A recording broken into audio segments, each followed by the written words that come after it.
So the question we're asking is, did we all miss something here? And I'm not talking about something small. I'm sure we've missed small things all over. I'm talking about something really big. In a pretty unlikely place, we may have come across the most detailed map of the human mind that's out there. One that not only describes patterns and thoughts and feelings, but that also catalogs where those thoughts and feelings come from and why.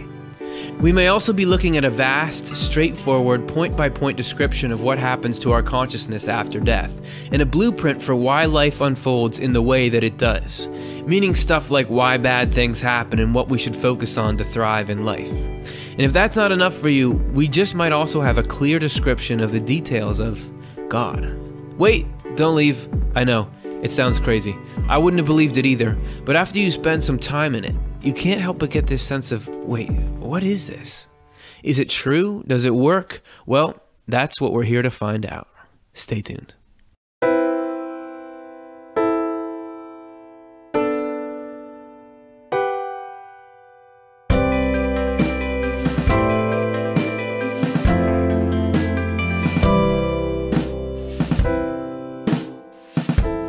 Hey everybody, welcome to the show.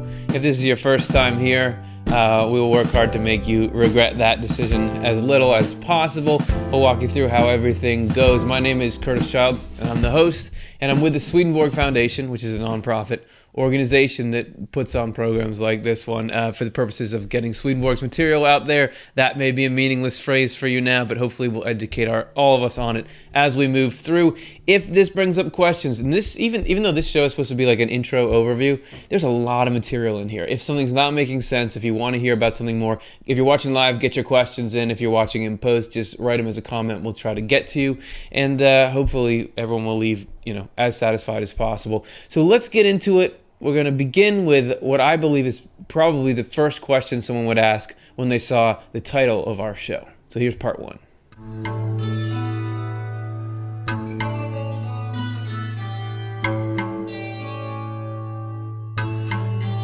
The show is called Swedenborgian Life. And if this was my first time coming across it, my first question would probably be something along the lines of, what is a Swedenborg? I know what life is, but what's this other thing? Is it like some kind of country Star Trek situation? If you go to, and to set the scene for this, I'm going to tell you about some statues. If you go to the Mariatoria, or however you actually pronounce that, park in Stockholm, and you look around, you're going to see a bust of this guy in a wig whose name is Swedenborg.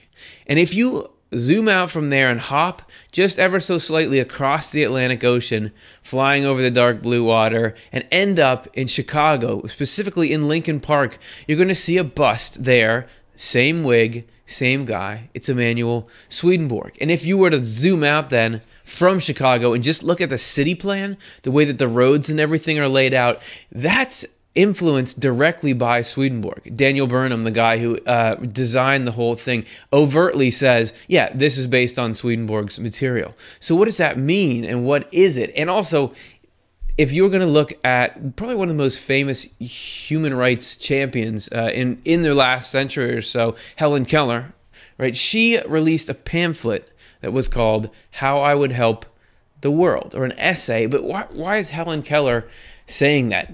She already helped the world. What's in here that could be more helpful?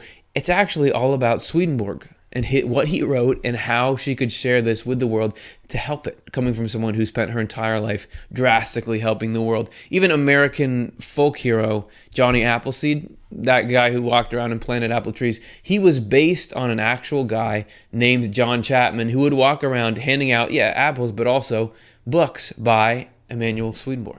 So who is this Swedenborg that he keeps popping up in all these places? Actually, I think that the real story is not why is he in so many places, it's why isn't he in more places? Because if you look at who he is, you have to ask, what happened? Like, why, with the trajectory he was on, how successful he was as a scientist and all of that, why don't we know why isn't it about him more? Why isn't he taught in textbooks and that kind of thing? Well, we're going to play a little clip from an Intro to Swedenborg video that the Foundation released a little while ago. And in there, I think we're going to start to get some clues as to why Swedenborg was headed in this direction of being famous for his discoveries and achievements and almost disappeared from public consciousness. So here's a little more about who Swedenborg is. Hi, I'm Jonathan Rose, series editor of the New Century edition of the works of Emanuel Swedenborg.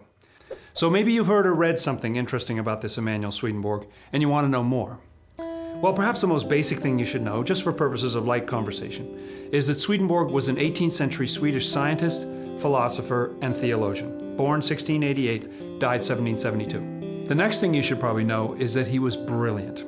He was what people call a universal genius, a polymath, a Renaissance man, ahead of his time.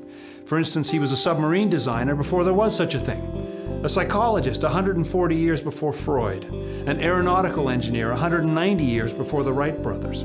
He was a mathematician, geologist, metallurgist, mineralogist, crystallographer, anatomist, botanist, chemist, physicist, cosmologist, astronomer. I'm not making this up, this is very well documented. He was an author, inventor, legislator, mining engineer, economist, editor, a poet, and a musician. He came up with the first rational design for flight and made anatomical discoveries that were well ahead of their time. He published 14,000 pages and left another 28,000 pages in manuscript. So he was one of those types. But perhaps the most important but also controversial thing about him was that he claimed that in his mid-50s he had a spiritual awakening that opened the afterlife to him while he was still alive in this world. I'm sorry, what did you say? A spiritual awakening that opens the afterlife to him while he's in this world. Here we may have a clue of why the brilliant scientist Swedenborg has fallen out of public perception. If somebody says they have a spiritual experience, I want to know, what are you talking about? What does that mean? What does it mean to see the afterlife? So we actually caught up with Dr. Jonathan Rose and asked him, what is this thing that happened to Swedenborg and how did it happen? Here's what he had to say. The first thing that started to happen was that his dream life, his sleep, changed. We don't know exactly what was going on, but he uses this term of it that's called preternatural sleep. It's sort of like our word supernatural. Preter means sort of beside, or it was like it was non-normal sleep. And I don't know exactly what he means by that, but he uses that term a number of times. It was obvious that he was having intensely vivid dreams. He was having a sense of a presence. I think he was very lucid in his dreams at that time, and he started to feel that those dreams had tremendous meaning. And this was sort of disrupting he was still working on his book during the day, but like, what is going on? He didn't know what was going on. Then it entered a second phase where he was having waking visions at night. Most powerfully, on April 6th of 1744, he had a vision of Jesus Christ that he was just thunderstruck, but he was wide awake. He saw Jesus. Jesus asked him, do you have a clean bill of health? And this seemed to open another level. Like, yes, he was interested to know about everything, but he wasn't expecting to meet Jesus personally. You know, that wasn't on the menu. He didn't understand that that's where this thing might be going. After that, he started to have interactions with people who had passed on. His brother Eliezer, his father Jesper, who had died in some years before. A third phase that happened in there, and it's pretty clear that this happened in late April of 1745, was that he shifted into daily waking, continual conversations and interaction, not just sort of somebody reacting to his thoughts, but having whole long conversations. He says sometimes for days on end, sometimes for weeks, sometimes for months of interactions with people who used to live here in this world, people from his own time, people he had known, people from long ago like Cicero or Jesus' disciples or whoever. You know, he was having these long interactions with people in the spiritual world and was learning a tremendous amount. So coming out of all that visioning and conversationing, just making up words on the fly here, and learning that he was going through, it may have seemed a bit random at the beginning, but there started to emerge this imperative that this was all headed somewhere, and Dr. Rose commented on that. Swedenborg was the kind of person who, one of the things that just drove him was he loved to learn things and then publish them, let the people know about it. He'd been doing this since he was young. So when he started having these experiences, it was very clear to him that he, of all things he'd ever known, he needed to publish this. Once he had these daily interactions with spirits and angels, he says that that continued for him from April 1745 to the time of his death in March of 1771. The rest of his life on the planet was dominated by these experiences. He distributed his works. He published them in the premier area of London for this kind of publishing at that time, and distributed them far and wide all over Europe. He really wanted to get a conversation going about these things. He felt that it was extremely important. What he was being shown, he felt, was a new revelation. And this was something that was important to him, changed the trajectory of his life. I mean, especially his publishing life. He stopped work on his scientific volumes, began to publish this, whatever you want to call it, theological, spiritually based, supernatural material from then on to the end of his life. And if you're gonna, so what happened? Why isn't Swedenborg famous for scientific stuff? If you go around saying spirits and angels talk to me, and I've seen the afterlife, and you lose favor in some circles. I think a lot of people wrote him off as crazy, and that's why he sort of dropped out. We want to give him a second shot here. The potential of the material he wrote, if you go in and look at it, he's covering all the major facets of reality and giving you at least 2 or 3 deeper layers of meaning on all of them. He's giving you essentially the secrets of reality. And if those end up being even partially accurate, we got something really, really valuable here. So we want to go in, what we're going to do in this show is take a look, see, does this match up with life? Does this match up with experience? Is there anything tangible, provable about it? Can this help the human race? So we're going to take a look there. We want you to come on the journey with us. It may be that we already lost you, that this is too much. This guy heard spirits talked about it. This has got to be just like the imaginations of a fanciful or sick mind, right? If so, you may want to check out our episode, Was Swedenborg Crazy?, where we took a longer, more in-depth look at, was he showing symptoms of mental illness? Is there a more plausible explanation for why he did all that stuff? So take a look there if you'd like to. All right, you still with us? If so, yeah, let's take this journey now, and I'm going to tell you the basics as far as we can. It's like we're trying to cram into 50 minutes or so the summary of everything. So we're going to be flying through things, but we're going to do our best to give you at least a starting point on all of these. So we're going to begin with perhaps the thing he's most famous for covering in part 2.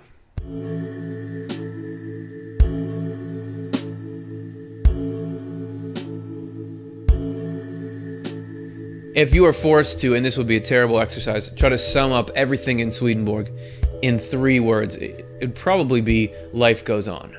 Even though that's not the core of the message, that is what people began to know him for. There's so much of it. Stuff about what lies beyond is all through his works, and it was a big part of how he learned everything, as you heard in the previous section.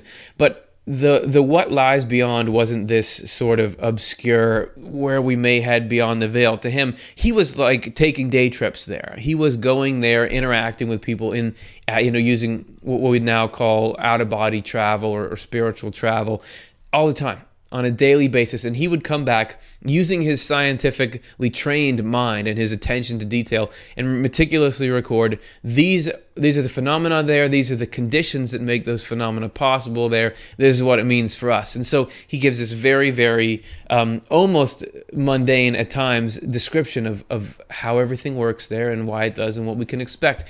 We did a series of videos that were very short called the Swedenborg Minute, where we went through some of the basics of what he wrote down. And here's a little clip that we made about the afterlife, which just gives us a little bit of context for some of the major differences between here and there. So here's what we made. Based on what he claimed was 29 years of being able to visit there at will, Swedenborg had a lot to say about what the afterlife is like. I don't even really know where to start. Well, for one thing, he said that everything's more vivid there. Your senses are sharper, the colors are beautiful, and actually, there are some colors there that don't exist here. Yeah, I don't even know how to imagine that. Like, how could there be another color? Don't we have all the possible colors here? Another thing he says is that there, if you want to, you can communicate your thoughts directly to people. And you can actually spontaneously display images as a dual means of getting your point across. So if I was describing an okapi to you, you'd be able to pick one out at the zoo. He says that the communication is so deep and so precise there that you can communicate entire concepts at once. You can say in a minute what would take us an hour here. Also, there's no such thing there as inner beauty. We all just look like we really are inside. So if I'm a really ugly, nasty person, it'll show. But if I'm a kind and lovely person,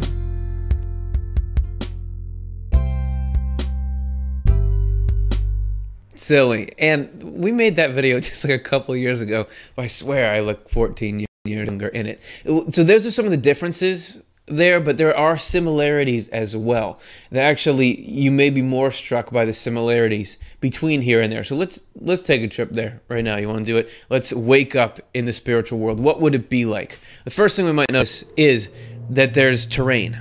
You know, there is land. There are even plants and animals like we remember, you know, like here. Some things obviously are a bit different depending on where you are, but it's recognizable. And what we are like is recognizable as well. We have this form, this shape, this human-like form, just like we've always had. And then we're there, say, and we start to get this feeling of, I really want to see what's on top of that hill over there. I'm really feeling drawn to it. I'd like to go there. All right, well, let me start. And then suddenly you're there. And there are these people, and they're like people, but they're just way beyond anything you've ever experienced. There's this love pouring out of them, this wisdom. They're able to speak and show you things in this amazing way, and you feel at home with them, and you feel cared for, and you feel known. It's just like nothing that you've been through before. And that is the path that we start to walk down in the spiritual world, as Swedenborg refers to it. He has terminology: spiritual world, world of spirits. We'll get into all this stuff in a minute, but for some people it's almost not even about, when you're wondering about life after death, it's not really what's there, it's who's there. Specifically, are the people that we care about going to be there? And Swedenborg comments on it in Heaven and Hell 494. I just said in Heaven and Hell 494. This is a book Swedenborg wrote called Heaven and Hell. It was his most popular book. You can click on this and download it for free. Read the whole thing yourself, or expand on this if you'd like to. For now, we'll see little things he wrote about different subjects, quote by quote. As soon as we arrive in the other life, we are all recognized by our friends and relatives and by people we have known in one way or another. Further, we talk with each other and continue to see each other in keeping with our friendship in the world. I have heard many people who had just come from the world overjoyed to see their friends again, and their friends overjoyed that they had arrived. It often happens that married partners meet and welcome each other joyfully. And even to say joyful is probably understated if you think about just how cool it would be to somebody who you thought was gone, to see them again, and get to see they're alive, and they're more alive than they've ever been, and so are you, and we're just in this amazing place. And I also notice in that quote, it seems to indicate the survival of relationships, friendships, even marriages continuing into the afterlife. And Swedenborg did say that a lot of what we start here in this world can, if we wanted to, and if it's right, continue on, in the world to come. I want to go back to, first of all, the title of that book. You may wonder, wait, Heaven and Hell? What's that? That seemed kind of heavenly where we were, but is there hell as well? What's he talking about? And yeah, he does describe, he uses a lot of Christian terminology to describe the afterlife. However, he's often meaning things that are different than the conventional meanings of these terms. So we're going to get into a little bit, what is he talking about with heaven and hell? And I want to start with that movement principle. You remember back, we were in this video, we were looking at this hill, and as soon as we had a desire to go there and started to make an effort, we just went there. Like at the speed of thought, we went there. And he said that actually that is based on that ability to travel based on what you want and travel instantaneously is a principle that creates all of the geography, if you will, in the afterlife. It creates all the layout of where people go. It creates these divisions that we call heaven and hell. And we did another one of our short Swedenborg minutes about what heaven and hell are, because as always, as you'll find in Swedenborg, when he's using terms that you think you know what they mean, he means something slightly different, or when you dig into it, very different by them. But here's the basics of heaven and hell through a Swedenborgian lens. For people that think heaven and hell exist, there are basically two theories. That they are locations in an afterlife, like, oh, I'm in heaven. Or that they're states of mind, oh, I'm in hell. Swedenborg comes down decisively on the side of both. Heaven is the mindset you'd expect. Loving other members of the human race, the joy of helping them, the peace of not craving things, community, camaraderie. Hell is selfishness, obsessing, despising other people, trying to hurt or take things from them, and the frustration, isolation, and misery that brings. But after we die, we naturally gravitate toward like-minded people. So people who are altruistic and compassionate come together and create communities that are heaven, while people who are spiteful and revenge-seeking make each other's life hell. So we got to start there, right? It's a state of mind that causes an external reality. The spiritual world kind of works in reverse of this one in that way, that here, what's around us can really affect how we're feeling. There, how we're feeling and thinking affects what's around us, and it can be a powerful enough force. It's sort of like spiritual gravity, if you will. It can pull people together and create communities and create whole lifestyles, and eventually these different areas that are opposed to each other enough that they can merit the names heaven and hell. But it's important to note that according to Swedenborg, heaven is open to all. It's not, well, in a certain sense, it's not, you have to have the right religion to get into it. Here he describes it in his book, Heaven and Hell, 4:15.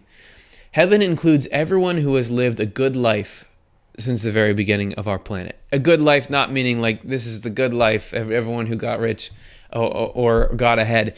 Good life meaning cultivating that mindset of heaven, like learning to prioritize and love to the best of our ability, or at least wanting to make an effort towards some kind of empathy, some kind of standing with fellow human beings, some kind of, oh, I realize that my needs need not eclipse the needs of other people. That creates heaven. And so heaven, doesn't matter what your religious background is, if you have that as some kind of core principle for you, you are going to have a mindset that's compatible with heaven. And then we draw ourselves into community based on what we love. We're going to read a little more about that. This is his book, Divine Providence, number 338. Again, click on it, download it. I have explained that each of us is her or his own love, and that none of us can live anywhere but with people whose loves are like ours. And if we do visit others, we cannot breathe in our own life. Note, Swedenborg is now using the term love in a way that we're not accustomed to using it. His or her own love, that doesn't mean like your romantic partner or something. That means is his or her own way of caring about the world. The deepest priority or goal in your life is called your love. And I think we'll get to that a little bit more. Anyway, so we have to be with people who have some kind of similar deepest principles. This is why after death, we all begin to associate with people whose loves are like ours. We recognize them as relatives and friends, and strange as it may seem, when we meet and see them, it is as though we had known them from childhood. It is our spiritual likeness and friendship that causes this. And he even says it feels like family relationships on it. You can feel like, oh, this person is like my brother or my sister, because we have such a kinship of purpose, is the best way I could put it. Now, there is a huge variety in the way people approach life, in what they care about, in what they prioritize, in what they act on. And this creates this sort of striation that Swedenborg describes. Here's a diagram if we're talking about this too much. Let's break it up into, this is the heavenly hellish spectrum. In the middle there, you see where it says world of spirits. That is the place we all go initially in the afterlife. This is a neutral place where you are free to act on your impulses and kind of sort out, who do you want to be, who are you really, and what do you gravitate towards. If you gravitate up, you'll see that there's different levels of heaven. And what this means is levels of opening the mind to this higher love and wisdom, and becoming more and more of a selfless, altruistic being, going all the way up to like almost being able to grasp things in a way that we can't now, and have this overwhelming love for everyone. That's where we all want to try to head towards. Well, I say we all want to, but nobody's forcing anyone to want anything. There are some people who probably don't have any interest in what I just described, and they get to go more and more external or more down, where we see the outermost level there, which is kind of like this superficial sensory level, falsity, evil. We get deeper and deeper into antagonism towards other human beings. That is what you could call hell. Now, it's not actually a planet like it there. It's not actually a globe, so you can think of it in a lot of different ways. We had a person who was standing up or upside down. That's another good analogy for what's going on here. The inmost being the heart and lungs, then getting more and more external. Anyway, there's a lot of different ways that you can look at it. And that's just the very, very beginnings of heaven and hell. Do you notice how we're just flying through stuff like this? But don't worry, we're going to give you some references to go explore more on your own if you'd like. There's something very interesting, though, that this heaven and hell dynamic brings up. Whatever we think about, does it exist in the afterlife? We know that we deal with the two mindsets here on earth. I mean, we've all had the experience of being in very good state of mind, in a very happy place in life, and in a very miserable one. Probably you've had touches of each just today, right? That is, according to Swedenborg, because there's something going on that he calls, well, he doesn't call it this, but it can be called the struggle for the mind. That there is this clash of the forces of heaven and hell all the time, and it shows up in our psyche. And this is how it works. So say we're walking down a path, just like a regular path, and we're having a regular day. We're walking along, thoughts come to us, positive and negative. Maybe we're thinking life is good, it makes us feel good, or these thoughts are trying to break us down, break us apart. According to Swedenborg, heaven is pumping into those good thoughts, and hell is pumping into those bad thoughts, and they're both trying to pull us toward them. But because it just shows up as thoughts and feelings, we just kind of walk past and keep working on our day. But you've touched heaven and hell. And you're going to do it a couple times during this show. You've done it all throughout the day today. Interacting with heaven and hell is something that happens all the time. And it's a lot more dramatic behind the scenes than it ends up being for us, according to what Swedenborg saw. This is his Secrets of Heaven 5036. So this is one of his long series of books that goes up quite high. Tons of cool information in there. He's talking about times of trial or times of mental and spiritual anguish that we go through. Times of trial occur when we are actively regenerating. That's spiritual growth. We're going to talk about that in a minute. No one can be reborn without undergoing trial. And they are brought about by the evil spirits around us, not on a physical level, but on a spiritual level. When they notice that angels are guarding us from inside, they stir up the distorted thoughts we have had and the wrongs we have done, but the angels defend us from within. This fight is what we perceive as a trial, but so dimly that we can hardly tell it is not simple anxiety. So at least some of human anxiety is in fact the outermost shocks of this inner war that's going on. We humans, especially those of us who disbelieve in spiritual influence, live in a totally obscure state. Hey man, we sense scarce 1,000th of the issues over which the evil spirits and angels are fighting, yet we and our eternal salvation are the whole point. And we also provide the resources. What is inside us supplies both the ammunition with which the combatants fight and the issues over which they fight. I have been allowed to know for certain this is how the case stands. I have heard the fighting, perceived the influence, and seen the spirits and angels. I have also spoken with them about the fight during and after it. So they're battling to try to get control of his mind and heart, and he's like, so how's this going, guys? Is this better than the one last week? This was something, obviously, that was difficult for him to get used to, but once he did, it gave him tremendous insight into why his mind was like it was. Why did he get the thoughts he got? Why did he get the feelings he got? Why did he have self-destructive tendencies? Why did he have positive tendencies? Where did it all come from? This blew open his understanding of psychology and the human mind. It really gave him this piercing insight and ability to navigate this psyche. And then hopefully we can pick out some of the things he found and see if we can apply them. Again, it sounds dramatic, but it's because we're right in this equilibrium between heaven and hell, we don't get crushed by either side. We just get this influence that we can kind of work with and really, in the end, choose which direction we want to give our energy towards. So that's just flying through these topics, right? As I mentioned, if you want to look at any of these in depth, we'll throw you a bone here. We've got a bunch of episodes relating to all these topics. If you want to know more about the place we first wake up in the afterlife, click here for our episode called The World of Spirits. If you want to know more about that movement principle and getting places and being sorted and everything like that, check out our show, How to Travel in the Afterlife. We got heaven and hell for you here. A Day in the Life of an Angel tells you about the minutia of heavenly existence.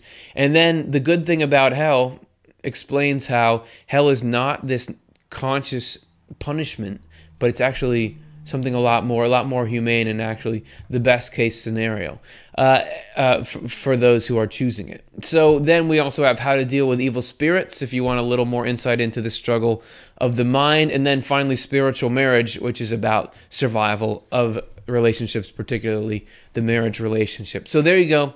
Take a look at all that stuff, and we'll see, how it works for you. If you're still here with me, let's go on and check out the next section.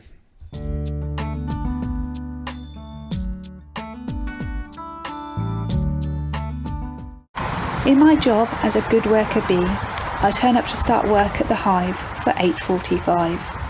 My role in the hive is to take calls for people needing assistance. However, like the Angel's Code, we cannot assist until a person consents, although as ever, there are exceptions. Friends and family can also call to request help for their nearest and dearest, like a prayer, but that person has to agree to engage. Using the knowledge and connections I have, I try to provide the support requested and accepted as best as I can. I am one of the hundreds of thousands of angels in training, here to help as I am able. With the teachings of Swedenborg, I try to ensure that the support I provide is done with love and not as a chore.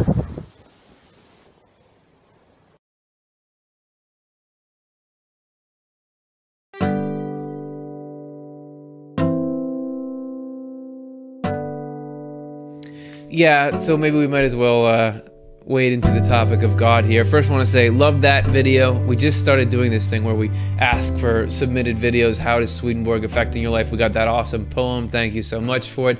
Any of you can email it into offtheLeft@gmail.com, and we want to hear from you as well, because no use in us spreading this information if it's not actually having a positive impact on people, right? All right, so God, you want to talk about God? Swedenborg was able to get not just the feeling of what it's like to be affected by God, but also to record details of how God works, what God is looking for, what God is trying to do, some of the personality aspects of God, and some of the essence or underlying characteristics of God. So rather than me try to lay it out by talking more, it's probably already getting tough for you guys. Let's see a little. Okay, this is an overview, flyover of some key points about God from Swedenborg's writings.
Did you notice about the middle, it said God is the essential person, which is perhaps the least intuitive to interpret of all of those. But what it means essentially is God is not just these attributes, but God is also a person.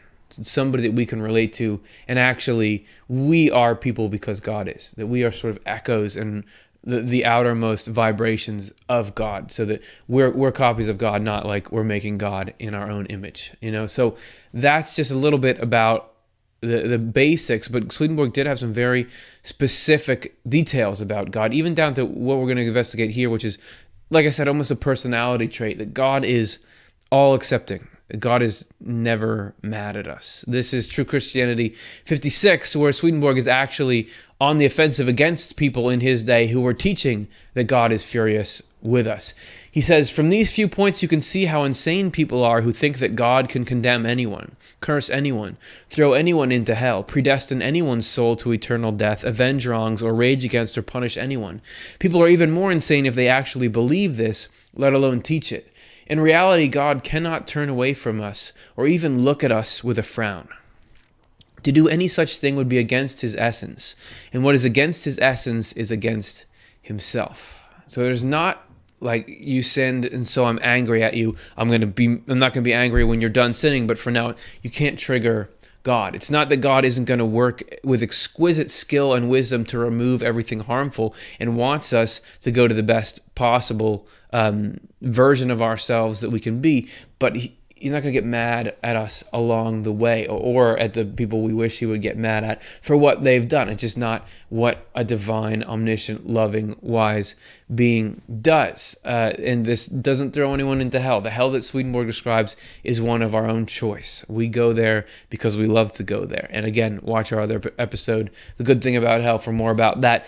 Also, there's within God room for and encouragement of not just one religion, but many different religions. That Swedenborg didn't see the many different phases of the world as a problem. He actually saw that as a strength, that actually having people all approaching what's good from those different paths makes the human race healthier, stronger. And he gives a little summary of that using the analogy of a human body and how it needs a diversity of parts to work together. So this is Divine Providence number 326. We know that there are within us not only the parts formed as organs from blood vessels and nerve fibers, the forms we call our viscera. There are also skin, membranes, tendons, cartilage, bones, nails, and teeth. They are less intensely alive than the organic forms, which they serve as ligaments, coverings, and supports. If there are to be all these elements in that heavenly person who is heaven, it cannot be made up of the people of one religion only. It needs people from many religions, so all the people who make these two universal principles of the Church central to their own lives have a place in that heavenly person, that is, in heaven. They enjoy the happiness that suits their own nature. In that comparison, the heavenly person, the comparison of the interconnectedness of the human body and its systems as a metaphor for the interconnectedness of heaven and the potential of the human race is something all over Swedenborg, and we'll give you a link to it at the end of this section of this. But let's go further into some specifics about God. That was kind of how God feels about us, but let's look at how God acts with us or works with us. And this is under a heading that Swedenborg calls divine providence. And to get a definition straight from the source of what divine providence is, let's look in his book, Divine Providence number 1, right at the beginning. Again, click it, free download if you want to read more about it. Divine providence is the way the Lord's divine love and wisdom govern us. Essentially, this is how this omniscient, infinite source of all life, that is the interconnection between all things that we learned about before, this is how that being with God's love and wisdom comes in and interacts with the trajectory of our lives, and interacts with our hearts and minds, and gently tries to pull us toward what's going to be the best for us if we accept it. And here's more specifics on how divine providence works. How does God interact with life? Wouldn't you want to know? Here it is. This is what Swedenborg says about it. He says, divine providence, first of all, the goal is heaven. That's what providence is working for all the time, is to get you into a heavenly state of mind and get everyone into a compatible heavenly state of mind, trying to develop these qualities in you. And the second is related. Providence focuses on what is infinite and eternal, meaning it's what really matters is what lasts and what's going to last forever. If there's something that you want, but it's actually going to lead you away from the good path, even though it'll make you happy in the short term, Providence is not trying to pull you towards that. Providence is looking specifically at developing the things inside you that are going to lead you to this permanent love. It may or may not involve you getting the money or the status that you want. Those things could be harmful or helpful, depending. What it's really concerned with is what matters deep down, and what is going to stay when we wake up in the spiritual world and have left this whole thing behind. Third, we should act in freedom in accord with reason. We're never going to have God autopiloting our life. Even though God is working in us and with us, we use our rationality and our freedom to choose, go after what we believe is true and right. And within that dynamic, within those abilities, that's where Providence is working. It's working in partnership with us, through what seems to be just our own free will. So we have to be working at it. We can't just, okay, move me where you want to move me. Even though that would be nice at times, I feel like, but ain't the way the game is played. We can't be compelled. That's the next point. God is never going to force us or anyone else to believe anything or to love anything. And we can't do it to other people. We can try. You can get people for a little while to do it, but it won't stay. And Providence knows that. So Providence sets things up so that we in freedom can choose that stuff if it's what we want to do. If you're looking for it, you're probably not going to find it. I mean, the next bullet point is that Providence cannot be felt. Rarely, if ever, are you going to understand what it's doing right now in your life, even though, according to Swedenborg, it's running everything. Even like how I'm saying these things right now, any little stumbles I've had during this show, your reactions, if your internet is slow, all that somehow is Providence, but we don't know how. Look, he does say that looking back on your life, you can at times get a sense of, oh, I do realize now that because that happened, this happened, now this has happened, perhaps that was Providence, but we're never going to fully be able to read it as it happens. And that's part of it, because we're supposed to go forward without trying to know the plan and mastermind it, or otherwise the temptation to work in opposition to it would be too great, and for other reasons. So it can't be felt. Would be nice sometimes if we could feel it, but we got to trust that that's the right way. We're not charged with evil. I mean, God is not interested in condemning us, but is interested in healing and working to just get you to let go of what's hurting you and get you to realize that it is hurting you, and hurting other people, of course, which is sort of the same thing when you get down to it, because it's not like you can be hurting other people and not hurting yourself spiritually. And then finally, anyone can be reformed. It is never too late for you. If you're here, you're still working, and God can work in any situation. So those are the basics of divine providence. If you wanted more explanation on those are actually adaptations of chapter headings from that book. So as I said, download it. You can read through that part by part. But in case that was too much words, if we're really going to deal with a topic as expansive and as immersive and as potent as what we're dealing with now, we got to use a higher form of communication than just words. And of course, I'm talking about a line graph. So let's see. This is life, right? There's us. That little arrow line thingy is our happiness, or what we perceive as how well things are going. Like, oh, things are good. Oh, no, now this thing happened and I'm at a low point. Oh, I just got this job or something. Now it's up. Oh, now this tragedy happened. It's down. This person doesn't like me. It's down. Oh, I'm not cool. It's down, or it's up. And then am I lower now than where I started? Has life all been downhill? Swedenborg says, for the most part unseen, Providence is continually moving us up. It may not be moving our level of temporary, time-based satisfaction up and down, but through everything that happens to us, through every high and every low, through everything that hurts, everything that is confusing, through everything that is joyful and good, we are being taught, and we are being healed, and we are being brought upwards. We are being implanted with the seeds of what's infinite and eternal. We are gaining in the spirit, even if we sometimes lose on the external. So outside of time, the stuff that's going to stay. Swedenborg describes it as our life is like if you walked by a construction site and you didn't know what was going to happen. You might just think, this is a mess. There's a pile of lumber there. There's some bricks there. There's this big hole in the ground. This is a total mess. Life can feel like that, but God sees our lives like the architect, the house that is going to be built. And we just, gotta try to figure out a way to have some kind of trust that, okay, life is being built, the house is being built, even if it doesn't feel like, which is not easy. It's not like I can do that on command, but every once in a while it kicks in, and the more we work towards that, the more we can really get some psychological benefits from it. Swedenborg describes these in Secrets of Heaven 2892. He says, is describing people who have really more and more taken this principle to heart. Some people live good lives and believe that the Lord governs the universe, that he alone is the source of all the good embraced by love and charity and all the truth espoused by faith, that life itself comes from him and consequently that from him we live, move, and have our being. The condition of these people is such that they can receive the gift of heavenly freedom and peace too, because under these circumstances they trust only in the Lord and do not let anything else bother them.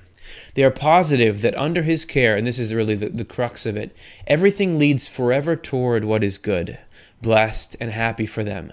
People who believe they control their own lives, though, constantly feel troubled. Isn't that the rest of it? Don't we? The more you feel like you're responsible for things, the more trouble or not that you're responsible for things, but that you're the only one pulling for yourself. They constantly become embroiled in their appetites and worries about the future, and so in many forms of anxiety. Because of their belief, evil cravings and distorted convictions also cling to them. That's the dark side of the ego. The more that we feel like there's nothing else out there, it's just me and, oh no, but then when it can be fine when everything's going right, but it's very fragile, because as soon as things start to go wrong, we don't have a footing and we begin to get upset. And even, you think about the epitome of it is in the movie, like some mobster guy, right? Where he made it to the top, but he knows he's always got to watch his back because he could fall off. Someone could nab him at any point.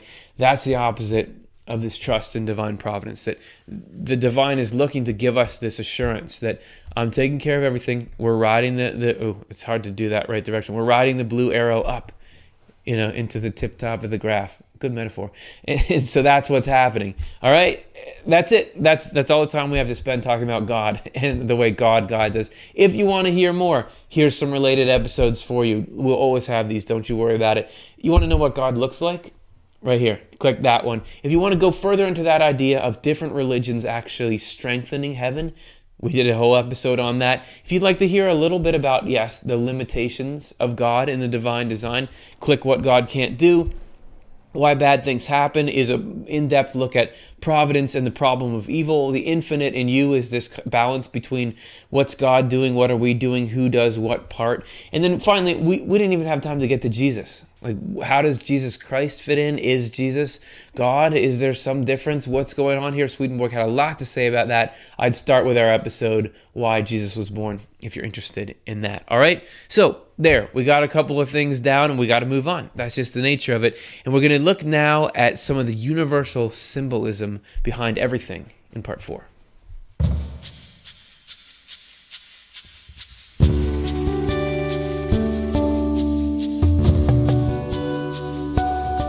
This is a break. This is a break from things because, you could say, oh yeah, the afterlife. Everybody wonders about the afterlife. God, everybody wonders about correspondence. Like, who asked about this? But this is as present in Swedenborg's works, and if he's right, as present in life as anything else is, and could even have a greater potential for opening up the mind and the pathways to everything good than any other concept that he covers. So what is a correspondence? I said at the end of the last section, and I meant it, that it's the universal symbolism available in everything. It's sort of the language of God that's written into everything that we encounter, and it's the means of connection between the spiritual worlds and the physical world. So it all sounds confusing and like a bunch of fluff right now, but let's get really, really tangible with it. This is from Secrets of Heaven 2988. And we're going to first confuse you and then try to clear it up, and you'll see this is a pattern in this section. To gain some idea of representations and correspondences, simply reflect on the activity of the mind, and specifically the workings of thought and will, or thoughts and feelings. These usually shine brightly from our face, lying openly visible in the expression there. For example, you may have a look of deep boredom as you're sitting there looking at your computer right now. Our emotions gleam more brightly than anything else, the deeper ones radiating from and glowing in our eyes. When our facial features act in unison with our mental processes, they are said to correspond and are correspondences. So when what's in your mind shows up on your face. Our actual facial expressions represent mental activity and are representations. The case is the same with the effects of bodily movement and also with any action the muscles produce. Everyone recognizes that our thoughts and intentions determine them. The movements and actions of the body represent those of the mind and are representations. If they harmonize, they are correspondences. So that might sound like a lot of words in a row, but let's take a really cute example of that. So let's say you got this little baby. When the baby does that, smiling and laughing, you know that that means that baby is happy, right? Is feeling joy. The actual face move in that movement, that's not joy. That's just muscles contracting and skin reacting. Right? But we know it's an indicator of this psychological thing called joy. And Swedenborg would say that's a spiritual thing. He says the conscious part of you is a spiritual thing interacting with the physical part of you, which is your body. So when a baby feels happy and the smile shows up, that smile is a correspondence because you have an internal and an external working in unison. And babies don't know how to fake a smile, right? So that if I smiled but didn't really mean it, like I'm having fun, that's not a correspondence. But if I'm really happy and I really smile, my external is showing what my internal is doing. That is correspondence. It's the spiritual and the physical working together. And so we can easily read the smile as an indicator of happiness. Now, that human facial expressions are not the only place a correspondence shows up. They show up everywhere in the world around us. Correspondences are bound in nature, in human created things, in all kinds of things. Let's read a little bit on it first. Heaven and Hell 1:12. Swedenborg says that the universe has been so created and formed by the divine. Okay, so we cleared it up. Now we're going to reconfuse you. Ready? The universe has been so created and formed by the divine that functions can clothe themselves in materials that enable them to present themselves in act or in results. First in heaven and then in this world. And so step by step all the way to the lowest things in nature. Lowest meaning outermost, not like they're not cool. We can see from this that the correspondence of natural phenomena with spiritual ones, or of the world with heaven, takes place through functions, and that the functions are what unite them. We can also see that the forms that clothe the functions are correspondences, and unions to the extent that they are the forms of the functions. Okay, we're all confused again. We'll illustrate it. We'll take a walk actually out in the world and illustrate this for you. But just remember that we're talking about the functions. So what things do is what corresponds. All right, let's take examples. Let's take tangible. So let's say we're walking along up a bridge. It's in the woods. Everything is beautiful. And we're suddenly struck by the notion, hey man, I'd love to learn more about spiritual reality through looking around. Well, we might invest a moment or two in taking a look over the edge of the bridge to our left because there's a stream down there. We're looking at water, and Swedenborg says water corresponds to truth, meaning what water does for the physical, truth does for the spiritual. The water in the physical world can wash us, can quench our thirst, can clean us, can keep things moving. Truth does that in the spirit. So the more we learn about water, the more we learn about truth. But it's not just mineral. Let's look at this tree. Right? Things that grow. The tree can show us about spiritual growth because it is a three-dimensional living representation. The way it moves from a seed to a shoot to fruits is like the way we move from ideas to actions. If that's not good enough, let's look at God. Not that the sun is God, but that the sun performs the role for the physical world that God does for the spiritual world. The sun's heat and light make pretty much all this life you see possible. And Swedenborg is saying in the same way, God's love and wisdom make our spiritual life possible. It's not just it's kind of an outer layer to the spiritual world, that there are actual spiritual realities. There's this truth in the spiritual world, and that is the essence of water here. So water is a reaction to truth, like a smile is a reaction to happiness, which is a complex concept, but the more you turn it over in their mind, the more it starts to make sense. So there are containers for this, but they can also be, these correspondences can be a way that we can learn. They can be a teaching tool. This is Secrets of Heaven 2992. And this is a story Swedenborg tells about a spiritual encounter where he was learning from physical things about spiritual things and seeing how that knowledge passes. He says, "A great deal of experience has enabled me to see that nothing exists in the natural world and its three kingdoms that does not represent something in the spiritual world, or that does not have something in the spiritual world to which it corresponds. Among many other experiences, this one also illustrated the point. There have been times when I talked about the organs of the body and traced their links with each other, from those in the head to those in the chest and on into those of the abdomen. Some of those times the angels above me," so he's got angels around, "led my thoughts through the spiritual qualities to which the organs corresponded. They did without making a single mistake. They were not thinking at all about the physical organs I was considering, but only about the spiritual qualities to which the organs corresponded. That their spiritual knowledge teaches them all there is to know about the body, even the most deeply hidden mysteries, which cannot possibly come to our own knowledge. In fact, they know all about everything in the whole universe," which is a pretty good subset of knowledge. If you could only know a certain thing, how about it's all about everything in the whole universe? And how do they know it? It's through correspondences. It's because all knowledge is written into everything. Everything is telling us about everything else. There's this whole system in there, and this was intended to be a way for heaven to reach us. And we're going to look at how that plays out in our next section, correspondences in the Word.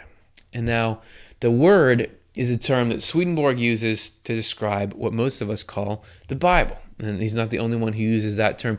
But to him, the Bible was of utmost importance, but it can be very confusing in how it's written and everything. And correspondences is actually the key to understanding why it's a revelation at all. But before we get into that, let's back up and look at, as described by Swedenborg, the history of revelation on our planet. Because, the Bible wasn't always it. Back in the beginning, a lot of information on this chart. Let's look at our top row here. Back in the beginning of humanity, in the early stages of human civilization or even pre-civilization, there was direct revelation, according to Swedenborg, meaning there was open communication with the afterlife, open communication with God. We just learned through experiencing. The revelation was heaven, was nature, and everything was looking towards love. But then humanity started to fall away from this idyllic state and moved into where the revelation was now the form of these correspondences. So you see some paintings there. People would write in these symbols. Swedenborg says that Egyptian hieroglyphics were spawned out of this. And there was a source of revelation which he called the ancient word, which we don't know exactly what that was. Some of it at least was text. There could have been other things in there, songs and things like that. But he mentions it a few times, but doesn't go into too much detail. And here we're looking more at knowledge. As we grew a little more temperamental, people started to make war with each other, cause all kinds of problems. We got into the revelation being more ritual-based. So you would see things like in the Old Testament of the Bible, rituals meant a lot. Like, it was a tabernacle just so. Did you wash yourself this many times? Action was what mattered because there was this correspondence with those, and that was the tightest link we could have. Swedenborg contends that Jesus Christ, when he came, was a living revelation, and that was, the New Testament was then showing us through correspondence a connection with God. But he takes it even farther, saying in the future, humanity is going to be able to come through the knowledge of correspondence into the inner meaning of the text of the Bible. And from that, through that roundabout way, reconnect with heaven and reconnect with love. He says that that's how the whole thing works. All right, so there's a chart. You can come back to it, pause it, but really, there's not going to be a test at the end of this. It takes time to learn it all. I was thinking, we're trying to do a Swedenborg 101, but everything gets so heavy so fast. That's just the nature of Swedenborg, which is good. Because otherwise, there'd be no reason for us to do a show, and then, what would I do all day, right? Okay, so here's Swedenborg talking about the correspondences in the Bible. This is from his book, Secrets of Heaven.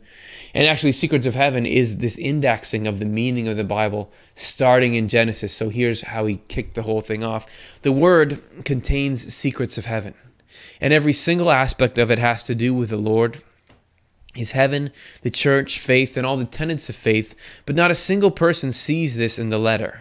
The truth is, however, that every part of the Old Testament holds an inner message, except at a very few points those inner depths never show on the surface. But each and every detail down to the smallest, even down to the tiniest jot, unfolds and symbolizes spiritual and heavenly matters. And even there you see him saying the church, faith, and you might think, well, what do I care about that stuff if you don't consider yourself particularly churchy? But again, this is Swedenborg using those terms in a way that's different than the common meaning. When he talks about church, he's talking about a state of mind and heart. When he's talking about faith, he's talking about the love of the truth. And that's why you got to give Swedenborg a chance initially, because you'll think he's saying something different, but when you find out what he's really saying, when you understand his self-consistent worldview, everything gets a lot cooler. Or that was the progress for me anyway. So what does that mean, though? What does it mean that the Bible holds correspondential secrets in it? What's that all about? How would that work? Well, we can give you an example. We actually did a Swedenborg Minute short clip about the inner. This is just like a summary of a summary of a summary. We're going to fly through this here, but here's a few seconds on what the creation story means on an interior level through correspondences. And the interior level is always relevant to each one of us in all of our lives. It's not just about history. So here's the inner sense of the creation story. This is the story of our creation, as we grow from the formless void of self-centeredness and materialism to the living, thriving mindset of empathy and love. For us, a division first occurs when we begin to realize that some things in our lives are helpful and others are destructive. We hit struggles and in our distress begin to act a little more sensitively, more humbly, small, slow-growing acts of kindness that are like grass and shrubs. But once that compassion and understanding begin to shine inside us, true ideas, feelings of love, acts of altruism spring out and multiply, pictured by the fish, the birds, the animals, all of which inhabit the lands and seas in us. When it's completed, God rests, not on a bed somewhere, but in us, and in the love we now allow to flow through to others. And it might seem arbitrary. It might seem like you're just assigning meaning to that.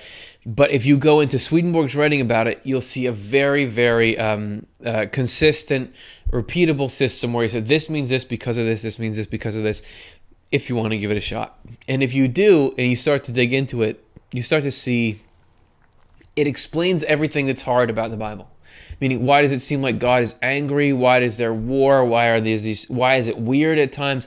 The correspondential explanation flips that into, oh, this is like what I thought I didn't like, now I like. Or that was my experience.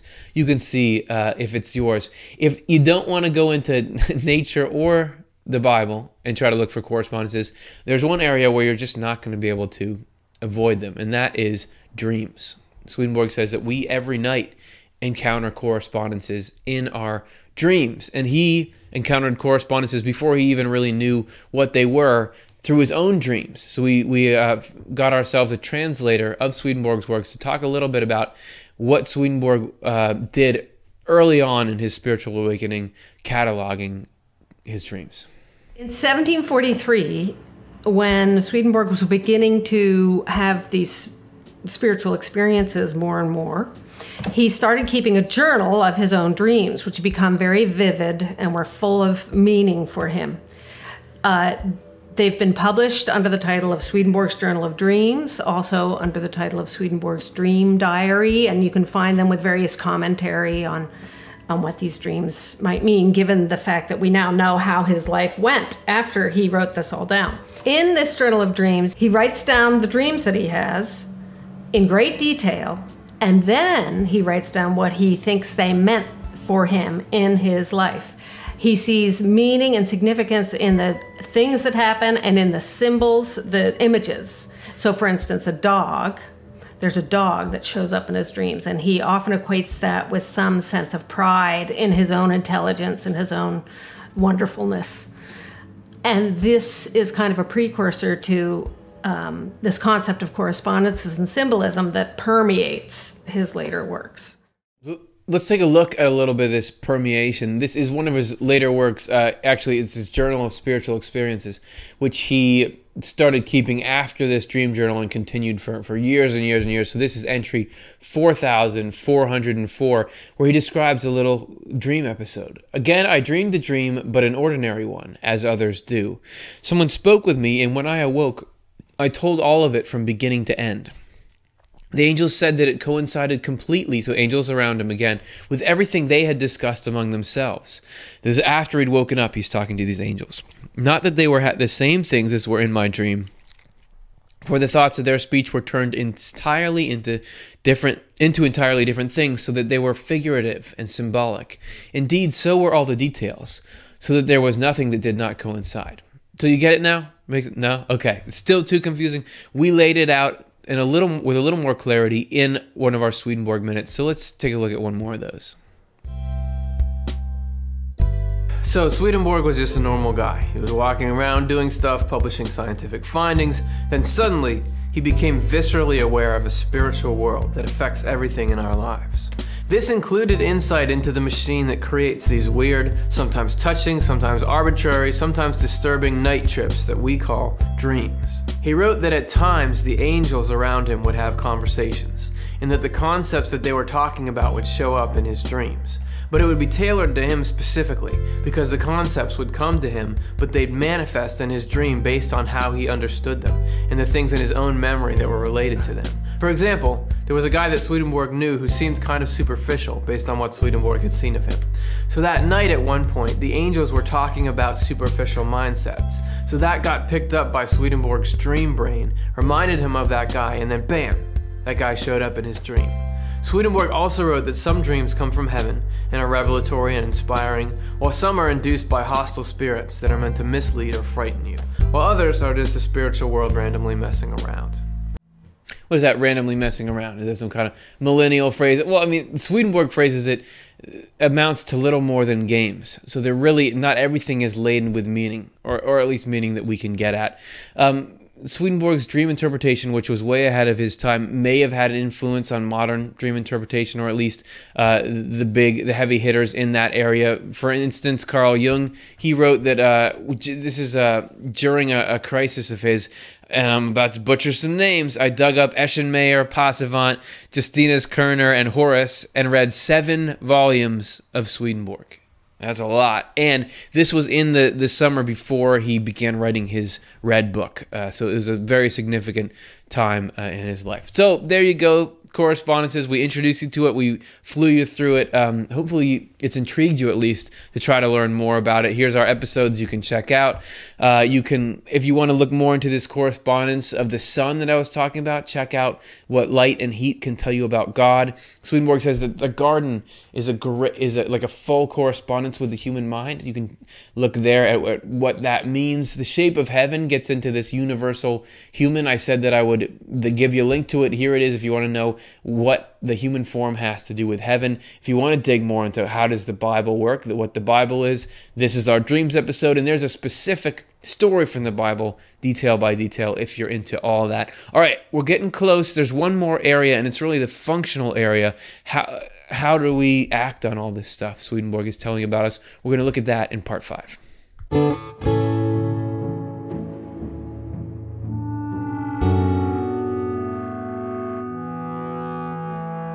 Yeah, this, I don't want to say this is where the rubber meets the road, because that's cheesy. Okay, I'm going to say it. This is where the rubber meets the road. This is the reason he was writing the whole thing, was to give us knowledge and all that, but it was so that we could apply it and go through the process, so that we could aid the divine providence that I was talking about before. You know how, right, so cleanse your palate. We've just dumped a ton of information on you in 4 sections. Now we're on to a whole new section, a whole new concept. But there's a little segue in here, which is that we were talking about correspondences, or things in the physical world representing spiritual things. These processes here, the metamorphosis of a caterpillar or the rising of the sun, these, Swedenborg says, are correspondences with our spiritual growth. We can learn things from them, from the details of them about it. But if you can't quite read caterpillar, Swedenborg does spell it out in words. We're going to take a look at his book, New Jerusalem. This is numbers 160 and 161. We're going to look at the steps of repentance, reformation, and regeneration. Because this is how you do spiritual growth according to him. Okay, you're going to find very Christian language here. We wanted to include it to show the kind of language you may bump into with Swedenborg. If we want to be saved, we must confess our sins and repent. Confessing sins is to recognize things that are evil, see them within ourselves, acknowledge them, accept that we are at fault, and condemn ourselves because of them. And okay, condemnation warning. I mean, isn't this like the problem with religion is it goes around trying to make us feel bad about ourselves? I want to say that, again, if you read Swedenborg as a whole, you're going to understand that he doesn't mean make ourselves feel horrible. He's speaking from experience here. Experience in he had his own stuff to look at. He's passionate about this. He's saying, you got to label something that's bad as bad. Don't just excuse it because it's yours. He had a lot of work to do. He, as we mentioned before, he had a lot of pride. He had a lot of flaws when his spiritual awakening began. And because he saw how liberating it can be to free yourself from these evil things, this is his enthusiasm for the process. All right. So when this is done in the presence of God, it is confessing our sins, meaning you say it, you identify it before yourself and the higher power. After we have confessed our sins in this way and have prayed for forgiveness with a humble heart, repenting is to stop doing them and to lead a new life that follows the principles of caring and faith. Essentially, don't be mean, be nice. That's what it comes down to. And that was an excerpt from New Jerusalem, which this translation is just about to come out. If you're watching this a month from now, go to Swedenborg.com. You can probably download that book for free. That's a good little summary. That book is kind of doing what this episode does, which is trying to summarize all his basic teachings. But he wrote this, because he couldn't make videos back at the time. All right, we're going to move on from spiritual, wait, there's a couple. I only said one of the points. We got two other points to get to. We did repentance. There's reformation and regeneration. So what a couple of more R words, what do those mean? This is an explanation of those. And this is why Swedenborg is so adamant that we get through the first thing, the identifying evils, because there's this huge payoff. This is True Christianity 571. There are two states that we all inevitably enter into and go through if we are to turn from an earthly person into a spiritual person. The first state is called reformation. The second is called regeneration. In the first state, we look from our earthly self toward having a spiritual self. Being spiritual is what we long for. In the second state, we become someone who is both spiritual and earthly. The first state is brought about by truths. These have to be truths related to faith. So we learn things. We learn that there is a better way. Through these truths, we aim to develop goodwill or love towards others. The second state is brought about by good actions that come from goodwill. Through these actions, we come more deeply into the truths of faith. To put it another way, the first state is a state of thought that occurs in our intellect. The second state is a state of love that occurs in our will. So first we change our mind, and then that changes the heart. So moving on, as the second state begins and progresses, and this is the payoff, a change takes place in our minds. There is a reversal, because then the love in our will flows into our intellect and leads and drives it to think in agreement and in harmony with what we love. So we're no longer kind of forcing ourselves to think in a certain way. Our feelings just come up right. As good actions that come from love take on a primary role, the truths related to faith are relegated to a secondary role. We become spiritual and are a new creation. Then our actions come from goodwill and our words come from faith. We develop a sense of the goodness that comes from goodwill and a perception of the truth that is related to faith. And we are in the Lord and in a state of peace. In brief, we are reborn. So a lot of clutter before that, a state of peace. That's what you're getting to. A state where love comes naturally. That's where you're headed. And this is the steps to get there. Again, there's more in that book and elsewhere about that if you're interested. In summary, those three steps, you can just look at them like this. So you have step one, and we have a diagram of this for you, again, because diagrams rock. Step one, repentance, identifying harmful tendencies in ourselves, resisting them, turning to God for help. Step two, reformation, learning how to live a heavenly life and making efforts to apply it. Step three, regeneration, the Lord gives us heavenly feelings, motivations, and goals. Step three is really when we've opened the door and the divine is in there, and then life is much less of a struggle there. So that's the end game. That's why it's worth getting into this. And really, if we're looking at the goal of that, the way to get there, you saw in the third stage, he said, it's about good actions take the primary role. Well, good actions doing constructive things is actually a central tenet of everything. This next section, which we're going to call usefulness, really could have appeared under most of these headings because it's at the core of everything. Swedenborg even goes as far as to say in Divine Love and Wisdom 327 that usefulness is essential. Nothing can arise from God the Creator that is not useful. And useful meaning it can accomplish something. It can do something for someone. It can do a constructive thing. That's the point. And he goes on further to describe the essence of that in True Christianity 67. Without usefulness as a third party, love and wisdom would be as unreal as the heat and light of the sun would be if they had no effect on people, animals, and plants. That heat and that light become real by flowing into things and having an effect on them. So he's using a metaphor to describe it. I'll use a metaphor. Rather than heat and light, though, I'd like to use baby keys. Now, these baby keys are a picture of love, wisdom, and use together. The love is this desire to help little kids and parents who are trying to manage those little kids by creating an object that's going to be useful. The wisdom is knowing, oh, you know what? Babies like keys, and they want to chew on keys, and they want to stick them in their mouth, and they want to push buttons on them, which is not necessarily that sanitary and can cause problems if you have a car alarm, right? But babies want the real thing pretty much. So this person knew, hey, I'm going to design keys that like jingle like real keys, that have metal, but they're not jagged.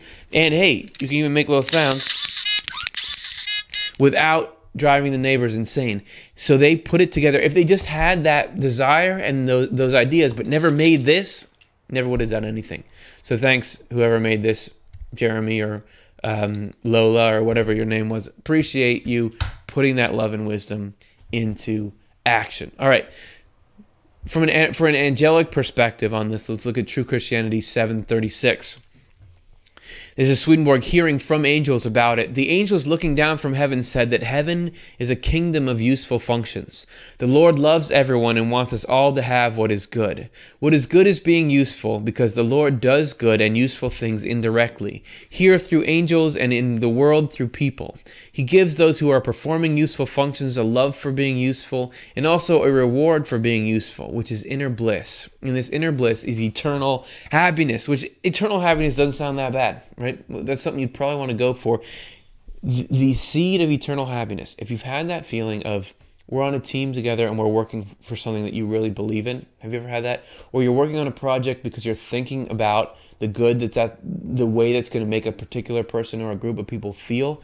That is the little beginnings of the greatest possible joy. It might not feel like that at the time, but that's where it's headed. And that can be in your occupation. That can be in your interpersonal relationships. I am doing something that is making a positive difference. That is the core of heaven. When we work together, we can get this sense of heaven. We're working for a common goal, and that's really sort of what heaven is. Hey, let's end with a small one since I've been giving you a lot of information. Let's just do the purpose of creation. How about it? Swedenborg just spells it out. Here's what the point of life is. This is Divine Providence 27, subsection 2. Since heaven comes from the human race then, and since heaven is living with the Lord forever, it follows that this was the Lord's goal for creation. The Lord did not create the universe for his own sake, but for the sake of people he would be with in heaven. By its very nature, spiritual love wants to share what it has with others, and to the extent that it can do so, it is totally present, experiencing its peace and bliss. Spiritual love gets this quality from the Lord's divine love, which is like this in infinite measure. It then follows that divine love, and therefore divine providence, has the goal of a heaven made up of people who have become angels and who are becoming angels, people with whom it can share all the bliss and joy of love and wisdom, giving them these blessings from the Lord's own presence within them. He cannot help doing this because his image and likeness is in us from creation. If you remember back to our fan video, she was talking about being an angel in training, like the worker bee. So she's like working on the purpose of creation, which is awesome. Here's another quick take on it. This is more on the role that we can play in this connection. This is from Swedenborg's Divine Love and Wisdom 170. The grand purpose, or the purpose of all elements of creation, is an eternal union of the Creator with the created universe. This does not happen unless there are subjects in which his divinity can be at home, so to speak. subjects in which it can dwell and abide. For these subjects to be his dwellings and homes, they must be receptive of his love and wisdom, apparently of their own accord, subjects who will with apparent autonomy raise themselves toward their Creator and unite themselves with him. In the absence of this reciprocity, there is no union. We are those subjects, people who can raise themselves and unite with apparent autonomy. Through this union, the Lord is present in every work he has created. And those are the stakes that I'm talking about. Swedenborg may here be giving us detailed instructions on how to get this presence of the divine with us, and how to create heaven on earth, and how to solve problems that were previously unsolvable. This is the potential in what he's got. So this is why it's worth us looking through and seeing, is this stuff here? Can it make this difference? And if it can, isn't that usefulness that we were just talking about, that we can get this out, practice it, learn it, how to do it, and hopefully make the world a better place. So we blew through that stuff too. If you want more episodes on it, as always, actually, this is our episode that talks about how the chemical process of fermentation reflects spiritual growth. There's correspondences for you. Here's how to free yourself from the stuff that is blocking up your greatest spiritual potential. If you want to see how God went through this process, check out our episode, The Spiritual Battles of Jesus Christ. This is exactly what it sounds like, 3 simple ways to love. This is a way to practice on people in a positive way. So there you go. We got you started, and you can check out our episodes, or you can be downloading Swedenborg's books or getting them in hard copy and reading them yourself. But so how to approach them? Are you just gonna open a book up and immediately, this is obviously perfect? Let's get commentary from the spiritual world and Swedenborg on his own writings. You want to do that? This is Spiritual Experiences 2185. The Spirit said, "For they are now speaking with me, that the things I have written are so crude, so coarse, that they consider nothing inward to be understandable from these words, or the mere meaning of the words. I also realized by a spiritual mental image that it was so, that they were very crude. So I was given to reply that they are only containers into which purer, better, and more inward contents can be poured, as a literal sense or meaning." So that's interesting. And a lot of different people who have read Swedenborg have had different thoughts on the particular nature of his writings. What I take that quote to mean is it may even be that some of the quotes we read for you here today struck you in the wrong way. You didn't like how something was worded. There's no guarantee you're going to open up Swedenborg and immediately feel like, oh, this is so awesome. However, sometimes those containers are filled. I mean, there's times when I open it up and the first thing I read is like, whoa, that seems to make a lot of sense. There's something here. This is really cool. So somehow there's a dynamic. What we really want is for you to explore it for yourself. Go find, what do you find in the words? What do you find in the concepts? And the greatest way to investigate the veracity of them is, are they working for you? Are they bringing positive change? Can we take them and make something good for the human race? All right, so good luck on it. And if you want to help the human race right now, like and subscribe. I mean, I don't know if it's helping the human race, but it's helping our channel. It helps us get this out. Who knows, maybe this particular episode would be the beginning of a cool journey for someone. So the more you like and subscribe, the more this goes out into the world. We are going to get to your questions in just one moment. But first, we're a nonprofit, so we can only make stuff like this with buttons like these if we get people supporting what we do. So here's a little bit on our philosophy and how you can help. We want the ideas and insights we cover to be available for free to anyone, anytime they need them. That's why we offer Swedenborg's books as free downloads on Swedenborg.com, and we produce this show and other content on our Off the Left Eye YouTube channel with no paywall or ads. The only way to keep this up, though, is for those of you who like what we're doing and feel comfortable giving, to give. If the idea of helping others have easy access to the content we produce feels meaningful to you, please consider supporting this cause with a donation. Give if you can, receive if you need. If we cycle through this way, in the end, everybody wins. And if you do start for some reason watching this show on a regular basis, you're going to find this dynamic happens every time. We're long. The show is like theoretically an hour long, but we're like 20 minutes long. So then there's like, is there time for questions? But we always do questions anyway. So we're going to do that today. I'm going to take 3 questions here at the end. Sorry if we didn't get to yours. And if you come upon this later, type out a question, leave it as a comment. We'll try to get to it. But let's see what's been on your mind as we work through this. Okay, here's question number 1. This is from Harlan. Are all Swedenborg's theological stands based on information from angels? Oh, man. I would say, okay, so this gets a little bit complex as I understand it. He will at times say that he was getting what he wrote not from angels or from spirits, but directly through revelation. Specifically, he was reading the Bible, but with this informed knowledge of correspondences, and that this was a pathway for God through heaven for him to tap into that to receive the truth. He will, when he's talking about more sort of anecdotal things, say, this was written in the presence of angels and they confirmed. So it seems to be that there was sort of a confirmation process. He will, some of his writings are stories about angels, and he will go and write what they said to him. So there's some direct learning from angels, but he also at times says he learned through this direct correspondential method. It seems like there was some crossover, but none of it, according to him, was just him kind of thinking about stuff. There was this direct information that he was accessing or was given. He's not, according to him, he's not, okay, maybe it's this. I think it's this. I'll write it down. To him, it was direct experience. So it's a great question. That's about my limits on my knowledge of it. Other people probably know more. Okay, next.